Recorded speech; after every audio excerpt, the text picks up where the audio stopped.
하나님 말씀은 사무엘하 19장입니다. 오늘의 제목은 다윗의 슬픔이 백성들에게는 부끄러움이 되게 하다라는 제목으로 말씀을 나누고자 합니다. 본문은 다윗이 자신의 여러 아들 중에서 가장 기대했던 젊은 아들 압살롬의 죽음에 대하여 크게 슬퍼하자 반역한 압살롬의 군대를 상대해서 승리하고 돌아온 백성들이 그 기쁨을 왕과 함께 나누지 못하고 오히려 부끄러워하며 맥이 빠진 모습으로 각기 집으로 조용히 돌아간 상황에서 요압이 다윗에게 크게 항의하는 모습이 나옵니다.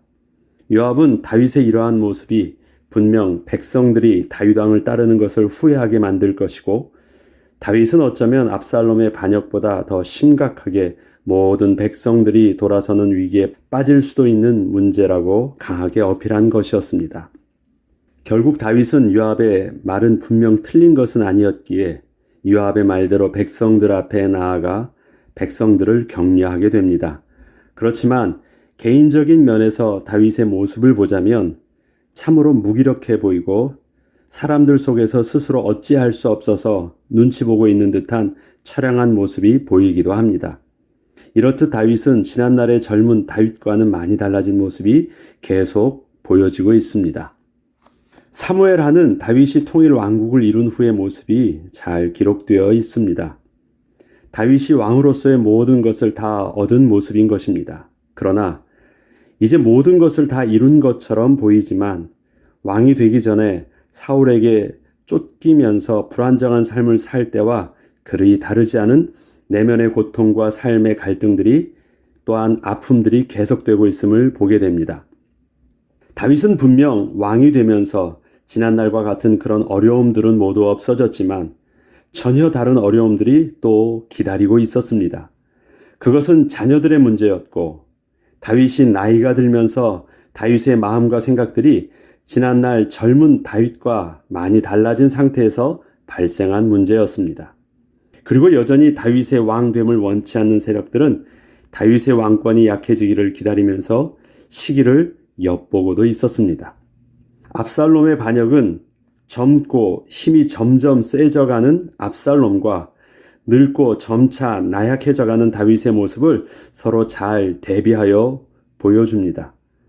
압살롬은 아버지가 더 이상 왕으로서 예전과 같은 총명함과 그 위엄을 볼 수 없다고 느꼈기에 이제는 스스로 아버지보다도 더 자신이 낫다고 생각을 하게 된 것입니다. 그리고 그것은 백성들 앞에 자신이 나서서 왕의 행세를 해보았을 때 백성들도 그렇게 느끼면서 따르기 시작하자 자신감을 얻게 되었고, 급기야 수많은 백성들도 압살롬을 따라서 마음이 돌아서자 압살롬은 백성들을 일으켰고 저들도 압살롬을 따라서 반역에 동참하게 된 것입니다. 백성들이 볼 때에도 젊은 압살롬이 늙은 다윗 왕보다 훨씬 더 매력적이었고 믿을만해 보였기 때문이었습니다. 만약에 이렇게 수많은 백성들이 압살롬을 따르지 않았다면 압살롬의 모반은 일어나지 않았을 것입니다. 다윗이 늙는다는 것은 수많은 변수를 만들어냈습니다. 다윗이 왕으로서의 영광과 힘과 위엄이 모든 것을 덮을 수 없게 되고 빈 공백들이 생기게 되자 그동안 잠재되어져 있던 숨겨진 문제들이 그렇게 터지게 된 것입니다. 성경에 기록된 위대한 지도자들은 모두 자신의 인생의 시기에서 하나님의 위임받은 직분들을 하나님의 영에 이끌려 잘 감당하였지만 육신이 늙고 병들고 죽는 그 한계를 넘어서지는 못하였습니다. 늙는다는 것이 잘못되었다는 것을 지금 말하고자 함이 아닙니다. 이 땅에서 사는 동안 죄로 인하여 오염된 인간의 그 육신의 한계를 우리는 가지고 산다는 것을 분명하게 인식을 해야 한다는 것을 말하는 것입니다. 우리는 우리의 인생 속에서 부족한 것들이 채워지고 남들과 비교해서 특별하다고 생각을 하게 되면 스스로 착각을 하며 잊게 되는 것이 있습니다. 현재 내가 가지고 있는 사회적이며 경제적인 그 육신의 조건들이 다른 사람들보다 더 나아 보여도 여전히 죄로 부패한 육신의 한계는 전혀 달라진 것이 없기 때문에 우리 인생의 시간표는 계속 진행되고 있다는 사실입니다. 힘이 세어져도 하루 한 끼 밥 안 먹으면 안 되는 것입니다. 하루 세 끼 꼬박 밥을 먹어야 됩니다. 아무리 힘이 세 보여도 우리 몸에 1도만 올라가도 우리는 당장 달라집니다. 우리는 우리 인생의 육신의 연약함을, 그리고 오는 세월은 황후장사도 이길 수 없다는 말이 있습니다. 그런데 우리는 그것을 자신의 사회적 경제적 지위가 올라가거나 뭔가 좀 달라 보이면 자신은 영원한 것처럼 착각하는 그런 어리석음을 범하게 되는 것이 인생의 모습입니다. 하나님께서는 우리 육신의 한계를 뛰어넘는 창조적인 능력을 주셔서 위임하여 주신 그 하나님의 직분을 잘 감당하게도 하시지만 우리의 인생의 시간표를 결코 무시하지 않으십니다. 하나님의 영이 함께하여 주신다고 해서 우리가 늙지 않고 여전히 뛰어난 능력과 힘을 가지고 자신의 위치를 영원토록 감당할 수 있게 하시지는 않으십니다. 그것은 우리가 있어야 할 곳이 이 땅이 아니고 영원한 하나님 나라이기 때문입니다. 하나님은 이곳에서 우리는 나그네와 같은 삶을 살기를 원하셨습니다. 하나님이 정말 우리와 함께 하시는 곳이 이 땅이 아니시기 때문에 우리의 인생의 시간표를 하나님은 계속 진행하시면서 하나님은 우리의 인생의 그 한계 속에서, 연약함 속에서 함께 하여 주시면서 우리를 이끌어가고 계십니다. 그렇기 때문에 다윗의 말년의 이야기는 영원한 하나님 나라의 소망을, 하나님의 나라를 소망하며 이 땅에서의 삶의 모습을 정직하게 바라볼 수 있도록 우리의 시선을 돌리게 하여 줍니다. 만약에 다윗이 자신의 인생의 시간표에서 가장 행복했고 하나님과 최고로 멋진 시기를 보낸 때를 꼽으라면 아마도 다윗이 왕이 되기 전까지의 모습이 아니었나 생각을 해봅니다. 비록 힘은 들었지만 하나님의 창조의 역사를 날마다 경험하며 그 하나님께 기도하고 또 감사하고 찬양하는 모습이 계속되고 있었기 때문입니다.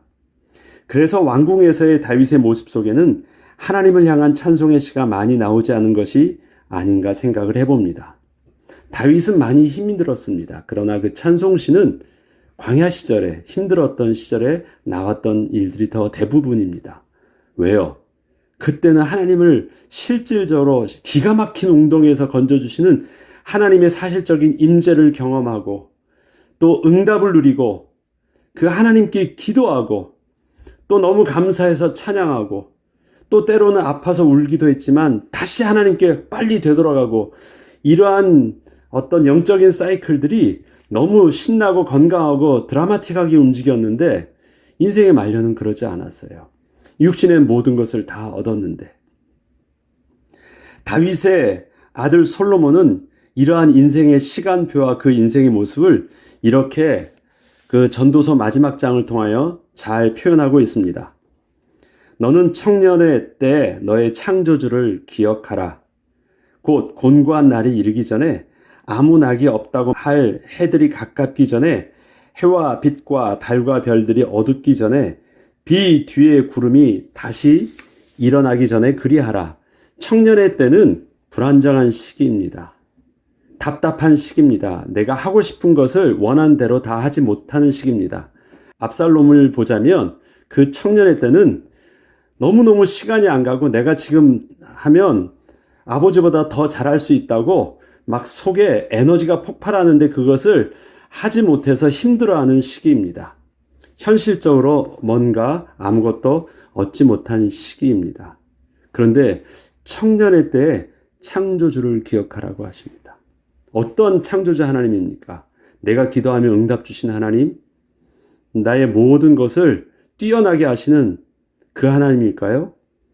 지금 솔로몬이 말하는 또 다윗이 그 아들 솔로몬에게 너 여호와를 경외하는 것이 지혜와 지식의 근본이라고 말년에 마지막 한마디를 당부했던 그 창조주 하나님의 모습은 어떤 것입니까? 내가 힘들 때 아니면 내가 갈급할 때 힘주셔서 내가 원하는 것을 마음껏 하게 하는 젊은 혈기의 청년 때를 말하는 것이 아닙니다. 인생의 노년에 그 하나님에게 다가오셨던 그 하나님의 모습을 기억하라고 하시는 것입니다. 그 하나님이 진짜 원하시는 것은 소망 가운데 영원한 하나님 나라로 이끄시기를 원하시는 그 창조자 하나님을 기억하라는 것입니다.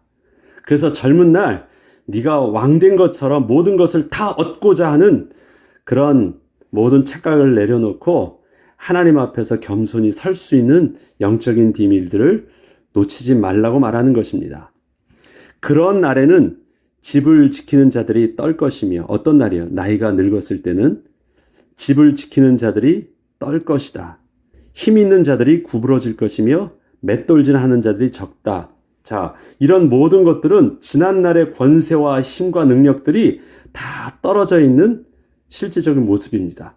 성 안에는 살고 있는데 성 속에 있는 그들의 모습은 다른 사람들이 볼 때는 힘있고 권세 있어 보이지만 실질적으로 그 안에서는 뭘 하고 있어요? 떨고 있어요. 그 모습이라는 거예요. 맷돌질하는 자들이 적다? 먹을 것이 없으니까 맷돌질하는 것도 적죠. 사람도 없으니까. 창들을 내다보는 자가 어두워질 것이다. 창들을 내다보는 자가 어두워지는 건 나이가 늙은 것이에요. 그리고 창들을 내다보는 자는 누굽니까? 여인들이거든요. 여인들이, 다윗이 보면 그 안에 미갈이 창들을 내다보며, 그런데 그들이 어둡다라는 것은 힘 있는 자들이 젊은 여인들을 데려다가 막 하는 모습인데, 모든 것들이 그런 낙으로부터 힘이 없어진 모습들을 상징적으로 보여줍니다. 길거리 문들이 닫혀질 것이며 맷돌 소리가 적어질 것이다. 길거리의 문들이 닫혀져요. 그것은 나를 사람들이 반기는 사람들이 없어지는 거예요. 내가 가면 문을 열어야지. 가는데 문들이 닫혀져요. 그리고 맷돌 소리가 적어져요. 그들도 궁핍하게져요. 새의 소리로 말미암아 일어날 것이며, 나이 많은 사람들의 공통적인 특징, 잠이 없어져요. 고민들은 많아져요. 음악하는 여자들은 다 쇠하여질 것이며, 또 그런 자들은 높은 것을 두려워할 것이며, 길에서는 놀랄 것이며, 살구나무가 꽃이 필 것이며, 나이 든 모습들을 심적인 표현과 연약한 모습들을 표현합니다. 그리고 살구나무가 꽃이 필 것인 것은 머리가 휘어진 것을 말해요. 메뚜기도 짐이 될 것이며, 힘이 없으니까 어깨에 메뚜기도 그 짐이 된대요. 정욕이 그치리라.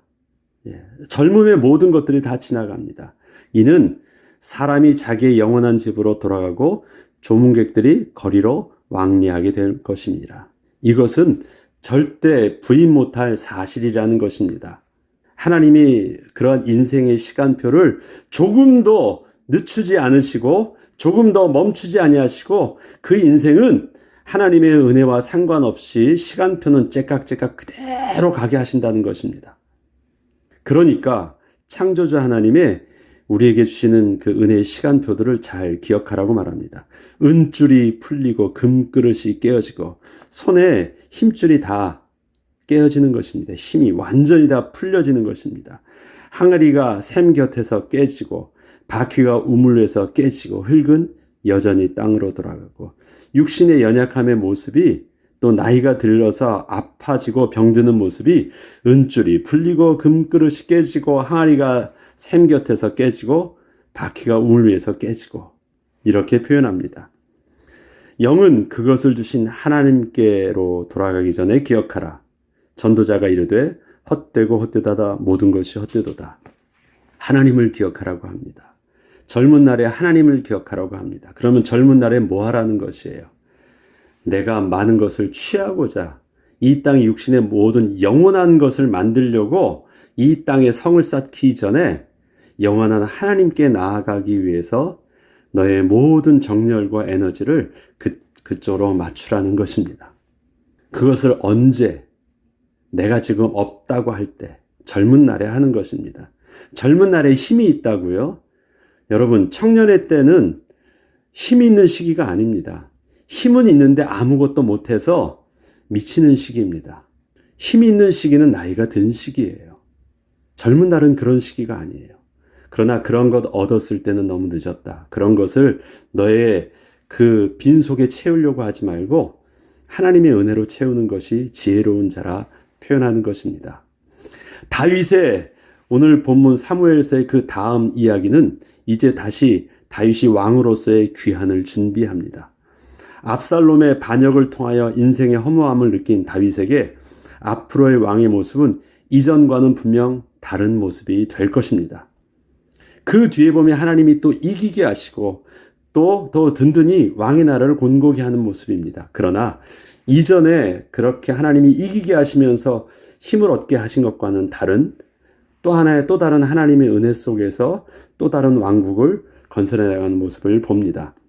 계속되는 다윗의 이야기를 통해서 지나간 우리의 인생을 되돌아보며 또한 계속되어지는 미래의 삶도 사실적이면서도 정직하게 바라보게 하시는 하나님의 인도하심 속에서 우리의 마음과 생각이 영원하신 하나님 나라를 소망하며 하나님의 마음과 점점 더 합한 자가 되어가는 은혜를 우리는 누리기를 함께 기도해야 하겠습니다.